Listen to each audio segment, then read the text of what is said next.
Dans un communiqué, la préfecture et la ville de Lyon affirment avoir observé une diminution régulière du nombre de manifestants et le maintien des individus les plus radicaux. Ces derniers s'en prennent au commerce de centre-ville.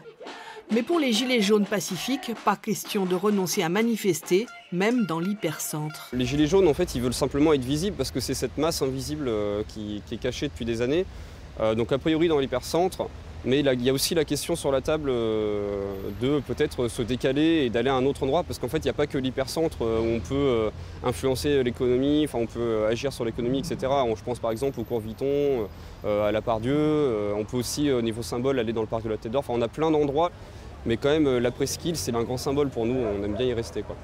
Mais des gilets jaunes dans le centre de la presqu'île de Lyon, c'est sûr, le préfet n'en veut plus. Cet arrêté, les commerçants l'attendaient depuis bien longtemps, sans pour autant être entendus des autorités jusqu'à présent. S'il n'y avait pas eu cette décision, ça aurait été de nouveau un samedi affolant et catastrophique pour nos commerces, où nous constatons chaque samedi des baisses de chiffre d'affaires de l'ordre de 30%, et donc qui mettaient, j'espère en parler au passé, nos commerçants dans un grand sentiment de solitude et d'abandon.